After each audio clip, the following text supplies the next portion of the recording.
দেশের মানুষ দীর্ঘদিন ধরে অপেক্ষা করছেন তারেক রহমানের জন্য যে তার সাথে তারা কখন ফিরবেন। বিএনপি নেতা, তৃণমূলের নেতাকর্মীরা মনে হয় তারেক রহমান ফিরলে হয়তো পরিবেশ পরিস্থিতি রাজনৈতিক পরিবেশ পাল্টে যেতে পারে। আসছেন না কেন, কি মনে হয়? যেহেতু তিনি এখন পর্যন্ত আসেননি, অতএব আসছেন না কেন এই প্রশ্ন থাকাই স্বাভাবিক। আবার এই প্রশ্ন না থাকা উচিত এই কারণে যে তিনি এই দেশেরই মানুষ, এই দেশেই তো তিনি আসবেন, তাহলে আসতে দেরি হচ্ছে কেন? এই জবাবটা সুনির্দিষ্টভাবে দিতে হবে বিএনপির শীর্ষ নেতৃত্বকে। কিন্তু বিএনপির নেতৃত্ব আপনার কি নিশ্চয়ই জানা গত আছে কিছুদিন বিভিন্ন সময় থেকে নেতারা বলেন আসছেন, এই এসে এপ্রিলে যাচ্ছেন, আসছেন। যেমন কিছুদিন আগে সালাউদ্দিন সাহেব গিয়েছেন, তিনি এসে বলেন যে শীঘ্রই শিগগিরই আসছেন। তো শিগগিরই কাকে বলে? শিগগিরটা কখন? নাকি কয়দিনে ওই বলছে তুমি 1 সেকেন্ড দাঁড়াও, আমি 5 মিনিটের মধ্যে আসি। কয়দিনে শিগগির হয়, কয় মাসে হয়, এগুলো আপেক্ষিক বিষয়, যার কাছে যেটা মনে হয়।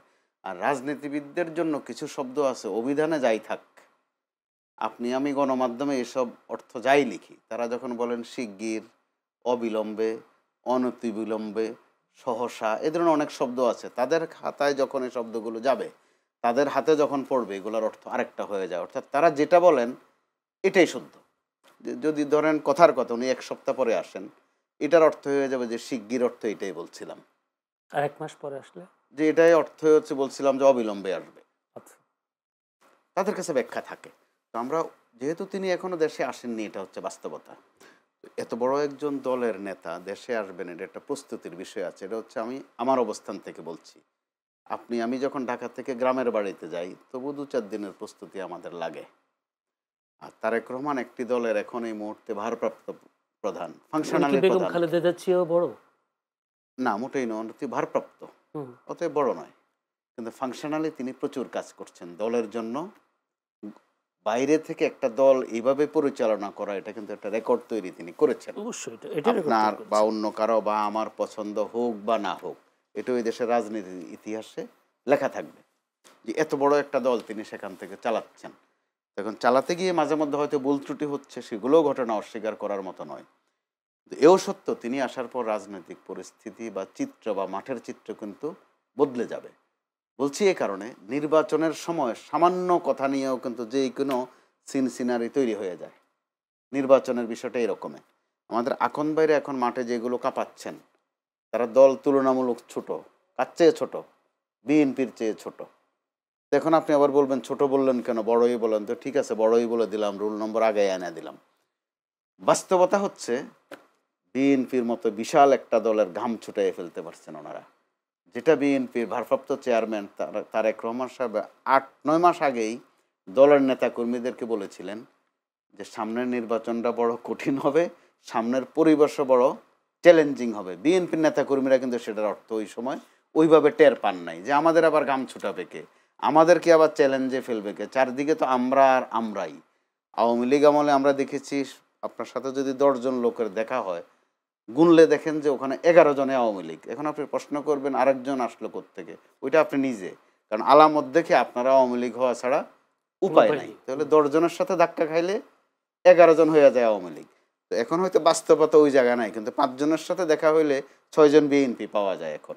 এটা কি রাস্তায় বলেন, আর আপনারা সেগুন বাগিচায় বলেন, আর সচিবালয়ে যান, অথবা অন্য অন্য কোনো জায়গায় যান, শুধু বিএনপি আর বিএনপি। তো এই বিএনপি কারা? এগুলো তো বিএনপির জন্য চ্যালেঞ্জ। ইসলামী আন্দোলন অথবা জামাতে ইসলাম বা আরো ছোটখাটো দল যারা আছে, তাহলে তারা বিএনপি আসলে এখন ভাইরা যেটা বলে যে নিয়মিত না কেন আওয়ামী লীগ বিএনপির একই অবস্থা, আসলে কি তাই? বিষয়টা এরকম প্রেশার তৈরি করছেন। তারা প্রেশার তৈরিতে তো তারা না, সফল আমরা দেখেছি হচ্ছেন। আওয়ামী লীগের সময় আপনি বলেন 10 জনের জায়গায় 11 জন আওয়ামী লীগ, কিন্তু এখন শেখ হাসিনার রায় পরিচালনা করবার জন্য একজন আইনজীবী পাওয়া যায়নি। যে মামলার রায় হয়ে গেল, জেরাই খান পান্না, তিনি ট্রেন মিস করেছেন, অর্থাৎ তারপর আপিল করেছেন যে সময়, সে সময় রাষ্ট্রপক্ষ একজন আইনজীবী নিয়োগ দিয়ে দিয়েছিলেন, কিন্তু আবেদন করার কারণে সেই আবেদন গ্রহণ হয়নি। হয়নি, সময় মতো কিন্তু কিন্তু করেননি। ওই সময় যে বললেন 10 জনে যে 11 জন, ঠিক একই ঘটনা দেখলাম আমরা বেগম খালেদা জিয়াকে মিছিল করে করে আমরা দেখেছি কারাগারে দিয়ে আসতে। কিন্তু সেটা তখন এবং আমার এখানে মানে অনেকটা দুঃখ করে বলেছেন বিএনপির এক নেত্রী, তিনি বলেছেন যে ওই যখন ওনাকে যে কি বলে বাড়ি থেকে বের করে দেওয়া হয়, তখন 150 থেকে 200 মানুষ ছিল। ছিল। আমি তাকে বললাম যে লক্ষ লক্ষ মানুষ তো, উনি যখন লন্ডন থেকে ফিরে আসলেন চিকিৎসা নিয়ে, তখন তো লক্ষ লক্ষ মানুষ দেখেছি। তাহলে তখন তিনি বললেন যে আসলে সবাইকে আসলে সেই বসন্তের কোকিল কিনা। এটাই সেই দিক থেকে তারা বিবেচনা করছেন কিনা যে আসলে আওয়ামী লীগ বিএনপি একই রকম? তাদের জায়গায় তারা অত্যন্ত সঠিক। উনি বলছেন দুই দলের কথা, সেটা মূলত আমাদের একটি বাম সংগঠন ছিল, বাংলাদেশের সমাজতান্ত্রিক দল বাসদ, ব্র্যাকেটে মাহবুব ছিল, এটা ওনার একটা নিজস্ব ছড়া ছিল। সেটা ছিল এরকম: নৌকা লাঙ্গল পাল্লা শীষ, অর্থাৎ কয়টা বললেন? নৌকা লাঙ্গল পাল্লা শীষ, সব সাপের একই বিষ। তো তারা এটার একটু রিমেক করে দুই দলের কাছে নিয়ে আসছেন। হ্যাঁ, বাকি দুইটারে হয়তো নাজাদ দিয়ে দিচ্ছেন বা সরাইয়া নিছেন। তো এগুলো আছে, প্রেশার থাকুক, প্রেশারে রাখার দরকার আছে। এরপরও একটু তফাৎ কিন্তু আছে বিএনপির সাথে আওয়ামী লীগের। আমি প্রশ্ন থেকে সরে গেছি। না, প্রশ্নের মধ্যে আছেন তারেক রহমান কি কোনো জটিলতার কারণে আসছেন না? কিছু জটিলতা অবশ্যই আছে, নইলে উনি আসছেন না কেন? আমি তো যারা বিএনপির জন্য উন্মুখ হয়েছে তারা তো চান উনি আগামীকাল সকালে চলে আসুক, দুপুরের মধ্যে তারা ওনার সাথে দেখা হবে, বিকালের মধ্যে চা নাস্তা খাবে, তারা তো এরকম প্রত্যাশা থাকবেই, বড় দলের বড় নেতা। কিন্তু একটা তফাৎ আছে, আপনার প্রশ্ন দৃষ্টি বলতে হয়। আকন ভাই যেটা বলেছেন যে বিএনপি আওয়ামী লীগের মতো ক্ষমতায় চলে যাইতে চায়, ওখানে একটা তফাৎ আছে। 5 আগস্ট বা 5 আগস্টের পরে বিএনপি কিন্তু একবারও বলে নাই যে নির্বাচন দরকার নাই। আওয়ামী লীগ যেরকম রাতের বেলায় কি কাজ যেন একটা করছে, দিনের ভোটটা রাতে করে ফেলছে, আমরা যেহেতু এখন আছি, আওয়ামী লীগ নাই, ক্ষমতাটা আমাদেরকে দিয়ে দিলে হয়, তারা ওই লাইনে যায় নাই। অথবা বলে নাই যে আওয়ামী লীগ তো 154 ভোটেই বিনা ভোটে পাশ করে ফেলছে আসনে, তাহলে আমাদেরকে এখন 101 আসনে নির্বাচন দেন, বাকিটি ওই আকন বয়সে অন্যদেরকে একটা দুইটা করে দিয়ে দেন। তারা ওই লাইনেও যায় নাই।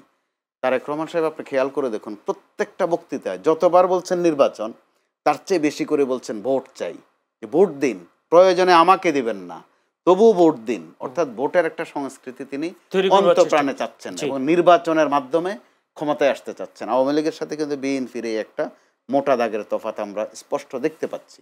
তো আবার আকন ভাইদের পার্টি, জামাতে ইসলাম বা আরো ছোটখাটো যারা আছে, বিএনপিকে যে হারে তারা টোকা দিচ্ছেন, খোঁচা দিচ্ছেন, চটাচ্ছেন, বিএনপি খুব সাবধানে কিন্তু পা ফেলছে। ইদানিং তারা হয়তো বা রপ্ত করেছে যে সামনের দিনগুলো বড়ই কঠিন, বিএনপিকে যে শুধু একটা রুল নম্বরে ফেলে দেয়া হচ্ছে। কারণ ঐকমত্য কমিশনে যে বৈঠকগুলো হয়েছে আমরা নিয়মিত দেখেছি যে মাঝে মধ্যে বিএনপির যিনি প্রতিনিধি তিনি কথা বলারও সুযোগ পান নাই ঠিকভাবে। এখন ভাইরা যথেষ্ট কথা বলেছেন, দাপটের সাথে বলেছেন। জামাতের তো একজনে কথা বললে হয় না, ওনাদের 2-3 জনও লাগে মাঝে মধ্যে, দফায় দফায় বলেন। কখনো কখনো এনসিপি কিন্তু 1 নম্বরে দাঁড়িয়ে যায়, যে রুল নম্বর তাদের 1। বিএনপির সালাউদ্দিন সাহেব একদিন বেদনার চোটে বলেও ফেলছেন যে বিএনপি কি রুল নম্বর 5-6 নাকি। মানে বিএনপি সুযোগ পাচ্ছে না আপনি বলতে চাচ্ছেন? ওই সময়ে পায় না। এখন বিএনপি ধৈর্য ধরছেন, যথেষ্ট ধৈর্যের পরিচয় দিচ্ছে। যেভাবে চটানো হচ্ছে, যেভাবে খেপানো হচ্ছে, বিএনপির প্রতিক্রিয়া কিন্তু ওই আলোকে হচ্ছে না, সইছে, চুপ করে থাকছে বা অবজার্ভ করছে। তারপরেও খেই বলতে একটা কথা আছে, খেই হারানো, আমাদের কুমিল্লা অঞ্চলে বলে যে খেই হারায় ফেলা। সাম্প্রতিক সময়ে গত 3-4 দিন এটা আমরা খেয়াল করছি, এটা শীতের কারণে হোক আর গরমের কারণে হোক আর আবহাওয়ার কারণে হোক, যখন ক্যামেরা অন হয়, লাইট জ্বলে, খেই থাকে না অনেকের, কি জানি একটা বলতে গিয়ে কি বলে ফেলে। ওই যে পুরান ডাকে বলে কি কইতে গিয়ে কি খাইয়া ফেলাই, অর্থাৎ তারা কি বলতে গিয়ে যে কি বলে ফেলেন এক একজন এক একটা। সেটা আমাদের আলেমদের মধ্যেও দেখেন, ওয়াজ মাহফিলে শুরু হয়ে গেছে, এক আলেম হয়তো একটা বলতে চান, মুখ দিয়ে বলে ফেলেন আরেকটা। বাউল যারা খুব সুরে গান, তারাও এক গান গাইতে গিয়ে এক গানের সাথে আরেকটা লাগান, আল্লাহ খোদাও টেনে নিয়ে এসে কি যেন একটা বলেন। রাজনীতিবিদদের মধ্যে কিন্তু এটা আমরা গত 2-3 দিন দেখছি, একটা বলতে গিয়ে আরেকটা বলে ফেলেন, পরক্ষণে একটা বিবৃতি দেন, দুঃখ প্রকাশ করেন। সর্বশেষ জামাতে ইসলামের শাহজাহান চৌধুরী সাহেব দেখেছেন যে পুলিশকে আমাদের সামনে হাঁটতে হবে, বলতে হবে, আমাদের কথা শুনতে হবে, উঠা বসা করতে হবে, আমাদের গণভোট নির্বাচনের দিন গণভোট হলে জেনোসাইড হবে, এই কথা। অর্থাৎ হয় গণমাধ্যমের দৃষ্টি আকর্ষণ করার জন্য যে জেনোসাইড, উঠতে হবে, বসতে হবে, আঙ্গুল বাঁকা করতে হবে, ঘি খেতে হবে, এই ধরনের শব্দগুলো তারা বাছাই করছেন। বিএনপিকে বিএনপি এখন নরম শুনেছে, কিন্তু আগে তো সেটা ছিল না। কিছুদিন আগেও তো একজন বলছেন পুরো দেশ ভাষায় দিয়ে দেবে, কি যেন বঙ্গোপসাগরে ভাষায় দেওয়ার কথা, ওই ভদ্রলোক নমিনেশনও পাননি। তো অর্থাৎ ওই যে খেই কেউ আগের থেকে হারাচ্ছেন, কেউ গত কয়েকদিন থেকে একটু বেশি হারাচ্ছেন। তো এটাও তো আমি মনে করবো যে প্রত্যেকের উপলব্ধির বিষয় আছে যে আমরা কোথায় ছিলাম, কোথায় আছি। বিএনপির নেতাদের ভাববার বিষয় আছে যে আজকে যে খুব খিচুনি দিয়ে কথা বলেন, আওয়ামী লীগ যদি এখনো ক্ষমতায় থাকতো হয়তো জিয়া রহমানের কবরটাও এখানে থাকতো না। আর যিনি খিচুনি দেন তিনি হয়তো জেলেও থাকতেন কিনা, নাকি দেশান্তরে থাকতেন, বা যদি বেশি আশাবাদী হতেন 2029 সালের নির্বাচন পর্যন্ত বাঁচবেন কিনা, বাঁচলে কি দশায় থাকবেন, ওই অপেক্ষায় থাকতে হতো। ধন্যবাদ আপনাকে। একইভাবে আপনার কাছে আকন আসবো। ভাইদেরও ওটা ভাববার বিষয় আছে। জি। এখন তারা কিন্তু চমৎকার যে বক্তব্য আশরাফ আলী রাখছেন, আকন ভাই। টক শোতে যাচ্ছেন। যদি আওয়ামী লীগ এখনো ক্ষমতায় থাকতো ওনাদের বা কি অবস্থা হতো।